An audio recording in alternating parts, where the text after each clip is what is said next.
हाँ, तो आज हम लोग एक तिनका कविता, माने कविता का शीर्षक है एक तिनका। कविता का नाम दिया हुआ है एक तिनका, और कविता लिखने वाले या तो पुरुष होंगे या लड़की, तुम क्या ऐसा करती है रे? कविता लिखने वाले दो ही लोग हो सकते हैं, एक स्त्री और एक पुरुष, और एक तो थर्ड जेंडर है तो वो भी लिख सकती है, लेकिन ज्यादा तो स्त्री और पुरुष का। तो कविता लिखने वाले अगर स्त्री हैं तो उनको कहा जाता है कवित्री। क्या कहा जाता है? और यदि कविता लिखने वाले पुरुष हैं तब उन्हें क्या कहा जाता है? कवि। तो यह जो, और कविता का नाम जो हेडिंग लाइन, हेड लाइन ऊपर में दिया हुआ रहता है, उसको कहा जाता है शीर्षक। चाहे कविता हो या निबंध हो या तो कहानी हो, कुछ भी हो, उसको शीर्षक कहा जाता है। तो अभी जो हम लोग कविता पढ़ने जा रहे हैं उसका नाम है एक तिनका। इस शीर्षक का नाम है एक तिनका, जो लिखे हैं अयोध्या सिंह उपाध्याय हरिऔध। कौन लिखे हैं? इस एक तिनका शीर्षक कविता के कवि अयोध्या सिंह उपाध्याय हरिऔध हैं। एक तिनका कविता के शीर्षक के कविता के कवि कौन है? याद करो, अयोध्या सिंह उपाध्याय हरिऔध। अयोध्या सिंह उपाध्याय हरिऔध। तुम्हारे पाठ्य पुस्तक, हिंदी पाठ्य पुस्तक में एक तिनका शीर्षक नाम का एक कविता है, जिनके कवि कौन है? अयोध्या सिंह उपाध्याय हरिऔध। हाँ, अयोध्या सिंह उपाध्याय हरिऔध, हरिऔध नहीं हरिऔध, है ना? तो इसको जानना बहुत जरूरी रहता है कि कौन कहानी के लेखक कौन है, कौन कविता के कवि कौन है, कौन कविता के कवित्री कौन है, कौन लेखक कहानी के लेखिका कौन है। इसको बहुत जानना। अगर इस तरह से दिया हुआ रहे कि तुम्हारे पाठ्य पुस्तक में अयोध्या सिंह उपाध्याय हरिऔध द्वारा एक कविता लिखा गया है, उसके शीर्षक का नाम लिखें, तो क्या लिखेंगे? एक तिनका। हाँ, अगर शीर्षक का नाम दिया हुआ है तो पूछ सकता है कि उसके कवि कौन है, और अगर कवि का नाम दे दिया जाए कि तुम्हारे पाठ्य पुस्तक में से ही एक अयोध्या सिंह उपाध्याय हरिऔध एक कविता लिखे हैं, उस कविता का शीर्षक का नाम क्या है? एक तिनका। तो इस एक तिनका कविता के सहारे एक कविता शीर्षक कविता के माध्यम से अयोध्या सिंह उपाध्याय हरिऔध कुछ संदेश देना चाहते हैं। इसमें पाठ्य पुस्तक में देने का क्या तात्पर्य रहता है? सिर्फ पढ़ लेना नहीं, इसे पढ़ करके और अपने जीवन में उतारना, उस रास्ते पर चलना, चाहे शिक्षक हो या बच्चे हो। यह नहीं है कि शिक्षक एकदम बाबा रहते हैं, सब एकदम शिक्षक 100% सफल हैं, ऐसा होता है। लेकिन उस रास्ते पर शिक्षक भी चले और उससे सीखें और बच्चे भी उससे सीखें। तो एक तिनका का मतलब, तिनका, तिनका मतलब देहाती भाषा में कहें तो धूल का एक कण, धूल का एक कण, या तो गर्दा का एक कण। जो धूल उड़ता है ना, उसका ज्यादा नहीं, एक कण बहुत काफी है। कण, कण मतलब छोटा नन्हा सा टुकड़ा, बहुत सबसे नन्हा टुकड़ा, वही कण है। तो अयोध्या सिंह उपाध्याय समाज के ऐसे व्यक्तियों के बारे में बताना चाह रहे हैं कि जो घमंडी प्रवृत्ति के होते हैं, और घमंडी प्रवृत्ति के कोई भी हो सकते हैं, चाहे किसान हो, शिक्षक हो, शिक्षिका हो, या विद्यार्थी हो, या छात्र हो, छात्राएं हो, या किसी भी विभाग के हो। तो उसका अपना गॉड गिफ्ट होता है घमंडी स्वभाव का। घमंडी मतलब अभिमानी। वह घमंडी लोग दूसरों से मतलब दूसरों के हित अहित से मतलब नहीं रहता है। बस अपना स्वार्थ, अपने स्वार्थ की पूर्ति के लिए दूसरा का अहित भी हो जाए, या तो अपने विचार से, अपने व्यवहार से और अपने बोल से चाहे दूसरों को हानि पहुंच रहा है, ठेस पहुंच रहा है, उसको कड़वा लग रहा है, इससे उसको मतलब नहीं है। बस हर वक्त घमंडी लोगों का ऐसा होता है विचार, उसका ऐसा व्यवहार होता है, उसका ऐसा स्वभाव होता है कि वह दूसरों को तकलीफ दे, उससे जले, दूसरों को जलाना, यही होता है घमंडी। बच्चे रहें, बूढ़े रहें, मैं रहूं, कोई भी रहे, तो ऐसे होते हैं स्वभाव घमंडी लोगों का। लेकिन मनुष्य को या किसी को भी घमंड नहीं करना चाहिए।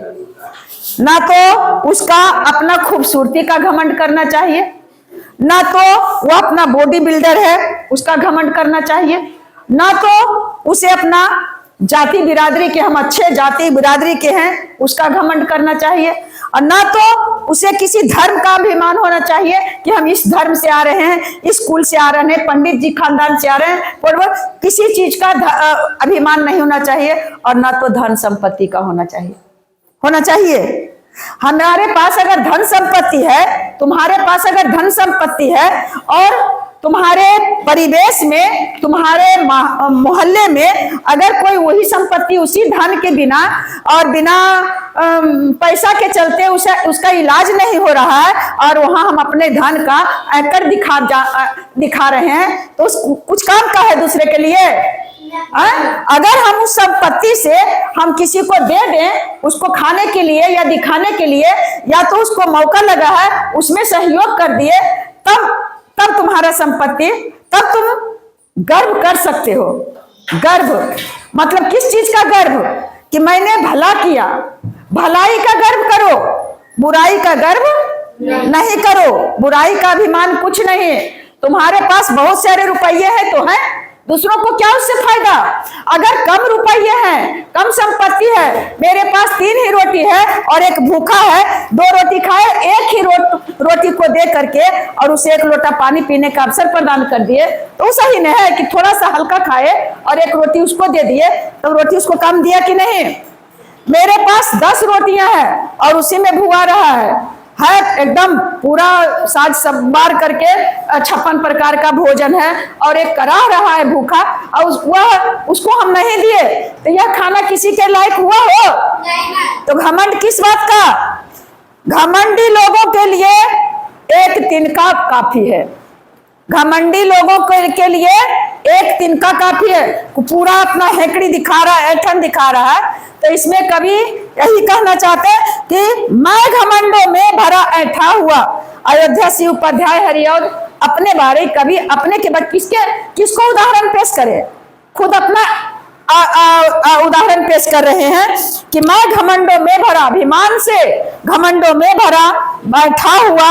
एकदम घमंडी लोग ऐठे हुए रहते, गजब तोरा तो हम एकदम आजीज हो गई, एकदम हम आजीज हो गई तोरा से रे।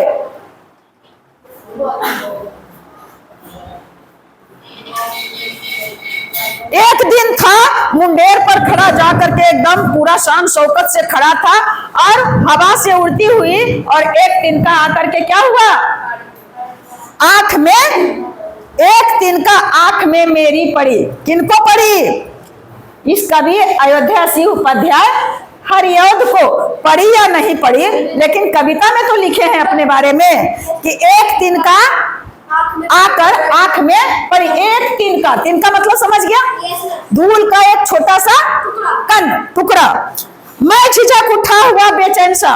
तो कवि क्या कहेंगे? हम लोग को भी तिनका पड़ा होगा, हमें तो कई बार पड़ा है। और तिनका जब आंख में पड़ता है तो ना जाने, देखो एक आंख में पड़ा लेकिन ये आंख भी नहीं खोलने देगा, और ये आंख में पड़ा तो ये आंख भी नहीं खोलने देगा।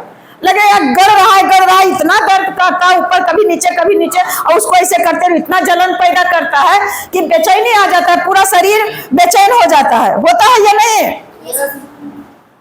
मैं झिझक उठा बेचैन सा, बेचैन हो गया। क्या चीज से? जो आदमी अभी एकदम अभिमान से है कि हमको क्या चीज है, एकदम चेयर पर बैठे हैं, एकदम पूरा सब कुछ मेरे पास ऐशो आराम का चीज है, विलासता की चीजें भरी पड़ी है। नीचे जाएंगे और फोर व्हीलर पर बैठेंगे, वो फोर व्हीलर भी कई लाख का है, उसका कोई पता नहीं, एसी युक्त है, चलेंगे, ड्राइवर को चालू करो और बैठेंगे और सैर सपाटे करेंगे। वही मुंडेर पर खड़े हैं और आकर के एक दिन का आंख में पड़ जाता है, मेरी पड़ी, मैं झिझक उठा, मैं तो क्या हूँ, मैं क्या हूँ, घमंडी हूँ, क्या हूँ, घमंडी हूँ। तो घमंडी के आंखों में घमंडी झिझक पड़े, यानी मैं झिझक उठा, तिनका के दर्द से हुआ बेचैन सा, हाल लाल होकर आंख भी दुखने लगी, और इधर से कर रहे हैं, ऐसे करके कपड़ा पोंछ रहे हैं, ऐसे कर रहे हैं, मल रहे हैं, लेकिन वह सुनवाई ऐसा जगह हुआ जाके दुबक गया है तिनका कि मत पूछो।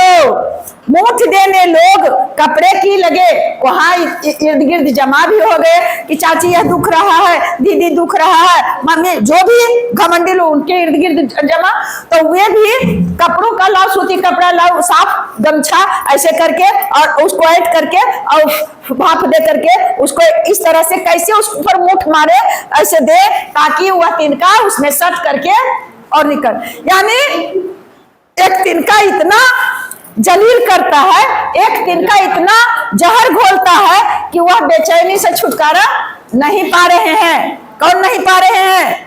घमंडी। घमंडी यानी कवि अयोध्या सिंह उपाध्याय हरि औध। तो मुठ देने कपड़े की लगे, ऐठ बेचारी दबे पाओ भगी। और जब कपड़ों को इस तरह से ऐसे करके मुठ दे करके और आंख में मुलायम कपड़ा से, तब क्या हुआ कि जो तिनका थी वह दबे पांव इसमें चिपक गई, उस कपड़े में।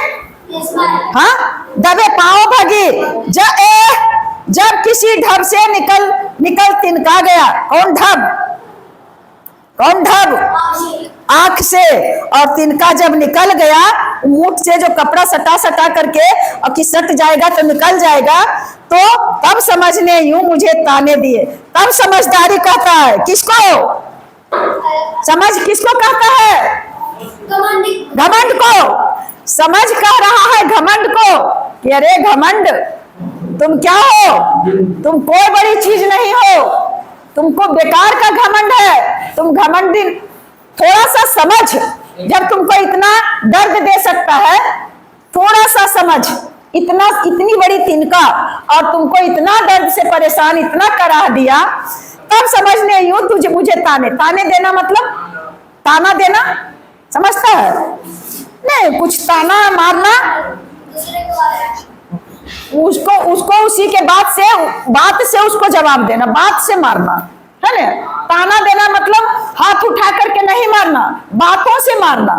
तो ऐसा हुआ किस लिए इतना रहा? क्या कहता है? समझ के समझ, तुम इतना ऐसा क्यों है, इतना घमंड क्यों करता है, इतना शान क्यों दिखाता है, इतना शान क्यों दिखाता है? एक दिन का है बहुत तेरे लिए, तुम्हारे लिए, तुमको मिटाने के लिए, तुमको विध्वंस करने के लिए एक दिन का काफी है। तुम तुरंत मिट जाओगे, नहीं मिट गया, उसका घमंड सब पानी चूर चूर हो गया ने। इधर उधर के लोग जमा हुए, उसको आंख दिखाने लगा, डर से कराने लगा, एकदम बेचैन सा हो गया। तो कौन उतना किया? एक छोटी सी तिनका। तो यही लिखे हैं कि घमंडी लोगों के लिए एक तिनका बहुत काफी है। मनुष्य को घमंडी मतलब अभिमानी कभी नहीं होना चाहिए। स्वाभिमान रखो, स्वाभिमानी बनो, लेकिन अभिमानी नहीं बनो।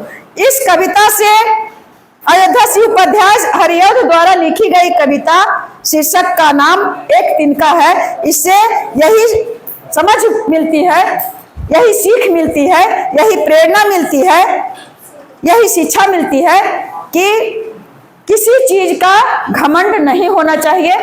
घमंड से बड़ा समझ है। कौन है? समझ रखो, बड़ा से बड़ा समझ अपने पास रखो, लेकिन छोटा से छोटा घमंड अपने पास नहीं रखो, नहीं तो समझ उसको प्रताड़ित कर देगा। किसको प्रताड़ित कर देगा? घमंड को।